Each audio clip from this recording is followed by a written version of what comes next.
श्री गणेशाय नमः। ओम नमो भगवते वासुदेवाय। कार्तिक महात्म व्रत कथा 25वां अध्याय। कादम्बिनी और 5 ब्राह्मणों की कथा। राजा पृथु श्री नारद जी से पूछते हैं, हे स्वामी, संसार में जो भीष्म पंचक व्रत प्रसिद्ध हुआ है उसकी उत्पत्ति किस तरह हुई? श्री नारद जी बोले, हे राजन, यह व्रत तो आदिकाल से था, परंतु कुछ वक्त यह गुप्त हो गया था। तब द्वापर युग में भगवान श्री कृष्ण ने इसे पुनः प्रकट किया और भगवान श्री कृष्ण की आज्ञा के अनुसार ही भीष्म यानी भीष्म पितामह ने यह चरित्र किया।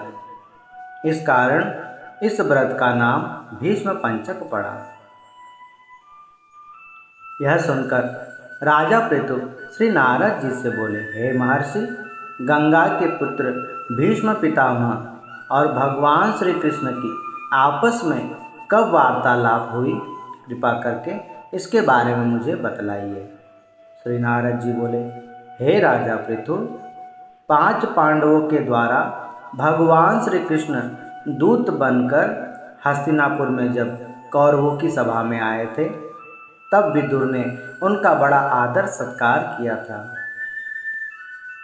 भगवान श्री कृष्ण के आने की खबर जब भीष्म पितामह को चली, तब वे भी भगवान श्री कृष्ण से मिलने आए और भगवान भी उनसे प्रेम पूर्वक मिले और अपने हृदय से लगकर बड़े आनंद पूर्वक मिलकर वहाँ पर विराजमान हुए। तब भीष्म पितामह बोले, हे प्रभु, मेरे मन में एक शंका उत्पन्न हुई है, कृपा करके इस शंका का निवारण करिए।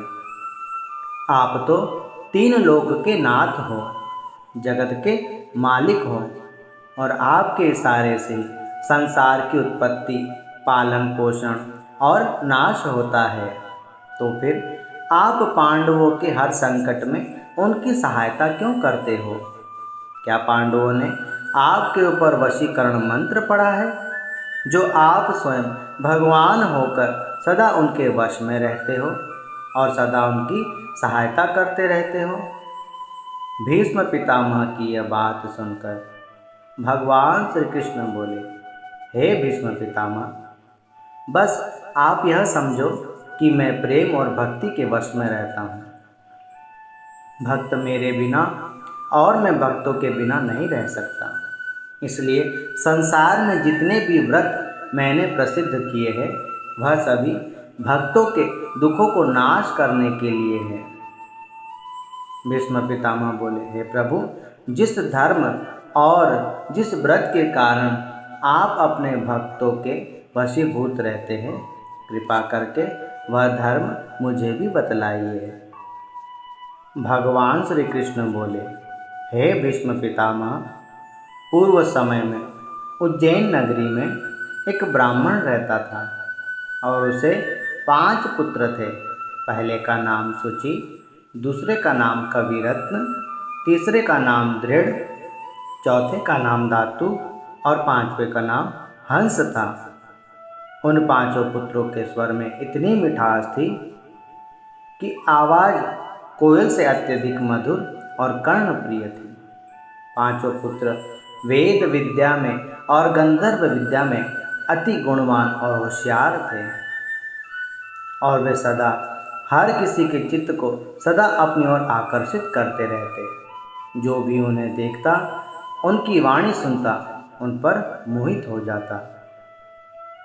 एक समय वे मथुरापुरी में राजा सुबीर की सभा देखने के लिए रवाना हुए। उन्होंने यमुना जी के तट पर स्नान कर व्रत रखा और 4 दिनों तक आनंद पूर्वक रहे। फिर 5वें दिन वे एक व्यक्ति से राजा का हालचाल और उसका व्यवहार पूछने लगे।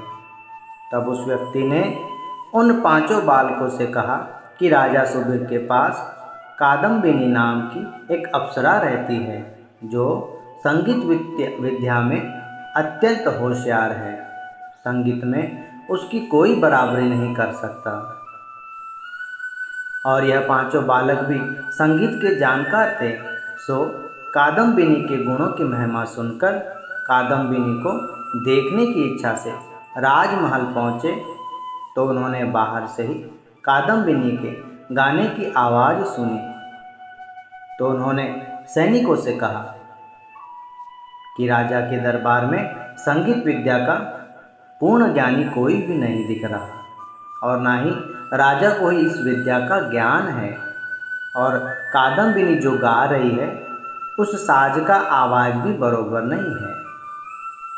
ब्राह्मण बालकों की यह बात सुनकर सैनिकों ने राजा को यह बात बताई और राजा ने उन पांचों ब्राह्मण बालकों को अपनी सभा में बुलाया और उन ब्राह्मण बालकों ने आकर राजा को आशीर्वाद दिया और आसन पर विराजमान हुए।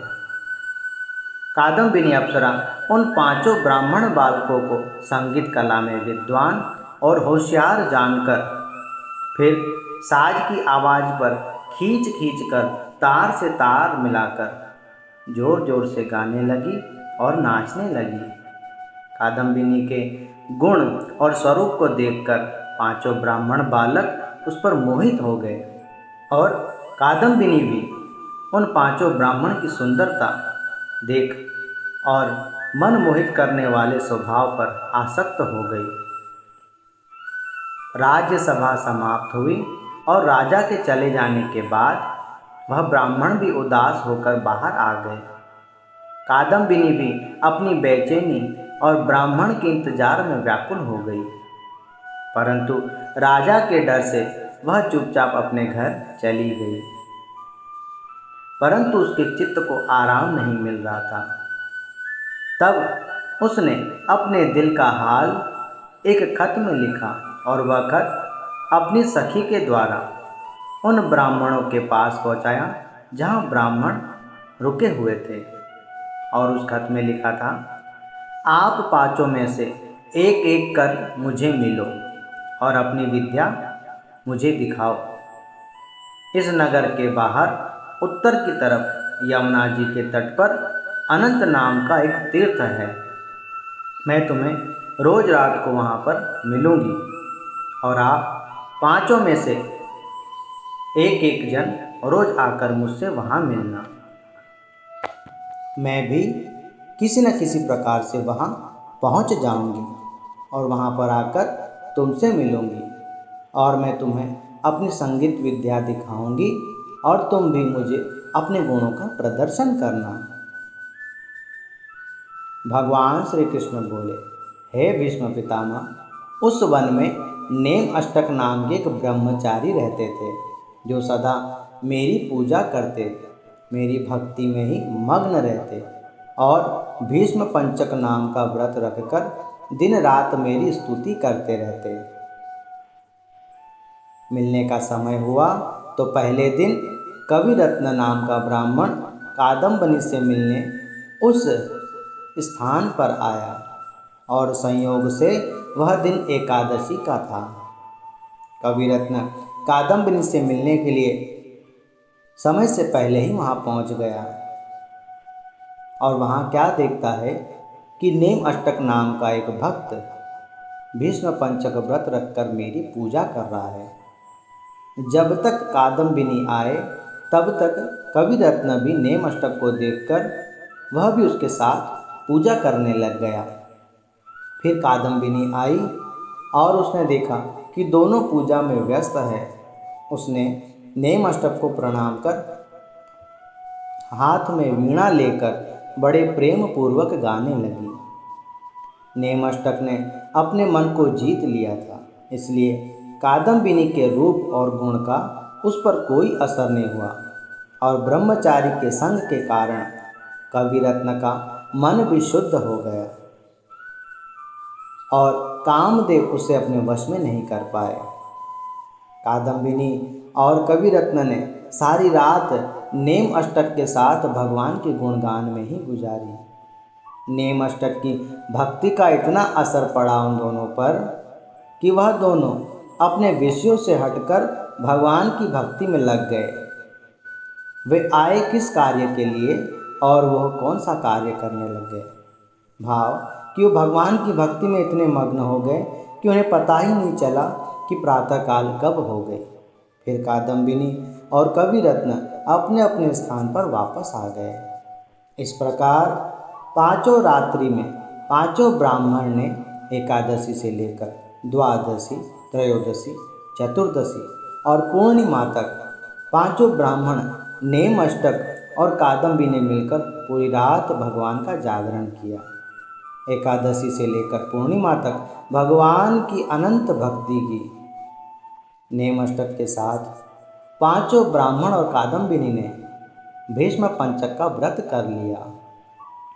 काम और विषयों को छोड़कर अपने मन को जीतकर अपने वश में कर लिया और भगवान की भक्ति के कारण उनके मन में वैराग्य आ गया कि मनुष्य जन्म बड़ा अनमोल है, हमें इसे मोह माया में व्यर्थ क्यों गंवाना चाहिए। मनुष्य भगवान की भक्ति भुलाकर मृग तृष्णा के जल के समान इस मोह रूपी माया के पीछे दिन रात भाग रहा है। यह दुनिया महादुखदायक है और यह दुखों का कारण भी है। भगवान की भक्ति और सेवा में जो आनंद है वह संसार के किसी पदार्थ में नहीं है। इसलिए इस संसार की माया को छोड़कर भगवान की भक्ति करना ही श्रेष्ठ है।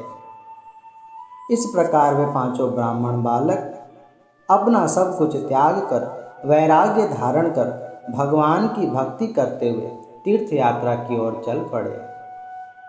जब राजा को यह बात पता चली कि कादम्बनी भगवान विष्णु के मंदिर में जाकर अनंत नामक स्थान पर जाकर ब्राह्मणों के साथ खूब नाच गान करती है, तब राजा ने उसके बाहर निकलने पर पाबंदी लगा दी, जिस कारण वह फिर उस स्थान पर भगवान के मंदिर में नहीं जा सकी। पद्म पुराण कार्तिक मास महात्म कादम्बिनी और 5 ब्राह्मणों की कथा बाबत 25वां अध्याय समाप्त।